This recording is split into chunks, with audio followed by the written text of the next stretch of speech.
বাংলাদেশের আপডেট সংবাদে আপনাদেরকে স্বাগত। শুরুতেই সংবাদ শিরোনাম। শুরুতেই জানিয়ে দেব একটি গুরুত্বপূর্ণ ভয়ঙ্কর সংবাদ। আরও কাছে ইসলামাবাদ ঢাকা দুদেশের নলেজ করিডোরের সম্মতি। বাংলাদেশের 500 পড়ুয়াকে বৃত্তি পাকিস্তানের, থাকছে বিস্তারিত প্রতিবেদনে। এরপর জানিয়ে দেব রুমিন ফারহানার গ্রেপ্তার দাবি এনসিপির, ইসি পুনর্গঠনের হুঁশিয়ারি, থাকছে বিস্তারিত প্রতিবেদনে। জানাবো 15 বছর বিএনপির জন্য লড়াই করলাম, তারাই এখন ধাক্কা দেয়, জানালেন রুমিন ফারহানা, থাকছে বিস্তারিত প্রতিবেদনে। সবশেষে জানিয়ে দেব খালেদা জিয়ার সঙ্গে দেখা করতে ফিরে যায় পাকিস্তানের উপপ্রধানমন্ত্রী, থাকছে বিস্তারিত প্রতিবেদনে। এতক্ষণ শুনছিলেন সংবাদ শিরোনাম, এবারে বিস্তারিত। আরও কাছে ইসলামাবাদ ঢাকা দুদেশের নলেজ করিডোরে সম্মতি। বাংলাদেশের 500 পড়ুয়াকে বৃত্তি পাকিস্তানের। মোহাম্মদ ইউনূসের আমলে ভারত যতখানি শত্রু, পাকিস্তান ততটাই বাংলাদেশের বন্ধু। পাক বিদেশমন্ত্রী ইশাক দারের ঢাকা সফরে সে কথা আরও স্পষ্ট হল। এদিন উভয় দেশ একাধিক চুক্তি ও সমঝোতাপত্রে স্বাক্ষর করেছে। তার মধ্যে অন্যতম হল পাকিস্তান এবং বাংলাদেশের মধ্যে নলেজ করিডোর গঠনের প্রকল্প, যার অধীনে আগামী 5 বছরে 500 জন বাংলাদেশি পড়ুয়াকে বৃত্তি বা স্কলারশিপ দেবে পাকিস্তান। এখানেই শেষ নয়, শনিবার বাংলাদেশে পৌঁছে পাক বিদেশমন্ত্রী আশ্বাস দিয়েছেন সিভিল সার্ভিসের 100 জনকে প্রশিক্ষণ দেবে পাকিস্তান, যাতে করে বাংলাদেশের প্রশাসনের সার্বিক কর্মদক্ষতা বাড়ে। 12 বছর পর শনিবারই বাংলাদেশে যান পাকিস্তানের বিদেশমন্ত্রী ইশাক দার। পাকিস্তান বাংলাদেশ নলেজ করিডোর গড়ার প্রকল্প 5 বছরে 500 জন বাংলাদেশি পড়ুয়াকে বৃত্তি প্রদান, সিভিল সার্ভিসের 100 জনকে প্রশিক্ষণ ছাড়াও টেকনিক্যাল অ্যাসিস্ট্যান্ট প্রোগ্রামে বাংলাদেশের পড়ুয়াদের জন্য বৃত্তির সংখ্যা 5 থেকে বাড়িয়ে 25 করার সিদ্ধান্ত নিয়েছে ইসলামাবাদ। সব মিলিয়ে অন্তর্বর্তী সরকারের আমলে উভয় দেশের নতুন করে সম্পর্কের বন্ধন দৃঢ় করছে, যা 1971-এর বাংলাদেশের স্বাধীনতার পর থেকে ভেঙে গিয়েছিল। প্রসঙ্গত, হাসিনা সরকারের পতনের পর থেকে ধাপে ধাপে ঢাকা ইসলামাবাদ সম্পর্কের উন্নতি হচ্ছে।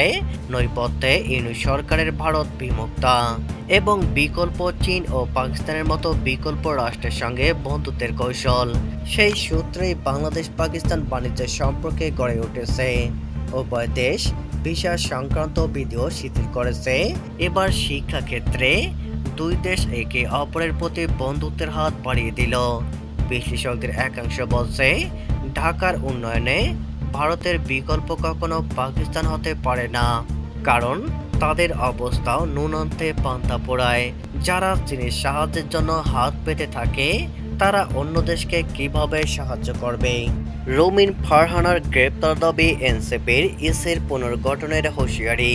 নির্বাচন কমিশন ইসি শুনানিতে বিএনপির হামলার প্রতিবাদ জানিয়ে দলটির সহ আন্তর্জাতিক বিষয়ক সম্পাদক রুমিন ফারহানাকে গ্রেপ্তারের দাবি তুলেছে জাতীয় নাগরিক পার্টি এনসিপি।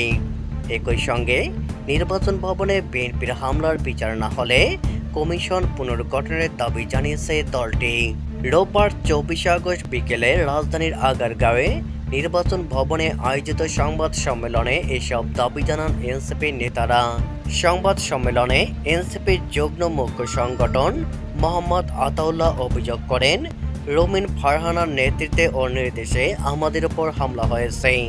হামলা ঠেকাতে নির্বাচন কমিশন ব্যর্থ হয়েছে। তাকে অর্থাৎ রুমিন ফারহানাকে গ্রেপ্তার করে আইনগত ব্যবস্থা নিতে হবে, অন্যথায় আমরা সিইসি ও অন্যান্য কমিশনারদের পদত্যাগ দাবি করব। এ সময় এনসিপির মুখ্য সংগঠন উত্তরাঞ্চল হাসনাত আবদুল্লাহ বলেন, বিএনপির আওয়ামী লীগ বিষয়ক সম্পাদক হচ্ছেন রুমিন ফারহানা। হুন্ডা গুন্ডার নির্বাচনকে আমরা ভারতে পাঠিয়ে দিয়েছি।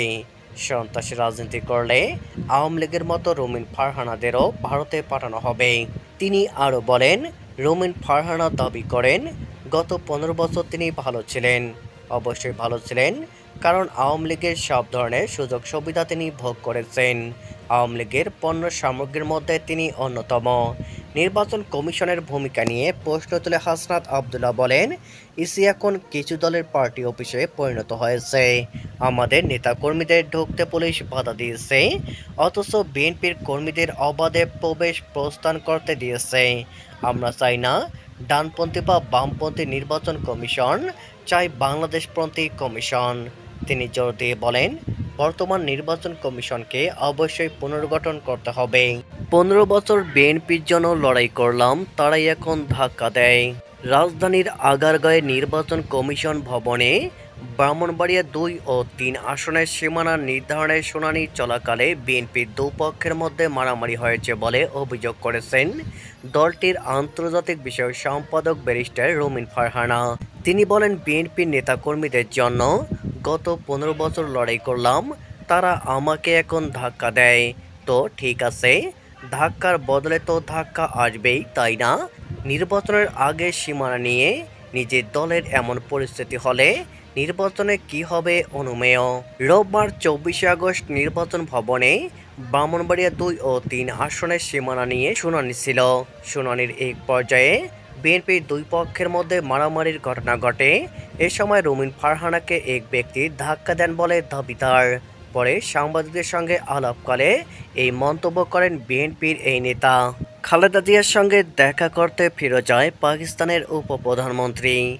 বিএনপি চেয়ারপারসন বেগম খালেদা জিয়ার স্বাস্থ্যের খোঁজ নিতে ও তার সঙ্গে সৌজন্য সাক্ষাতের উদ্দেশ্যে রাজধানীর গুলশানে তার বাসভবনে গেছেন বাংলাদেশে সফররত পাকিস্তানের উপপ্রধানমন্ত্রী ও পররাষ্ট্রমন্ত্রী ইসহাক দার।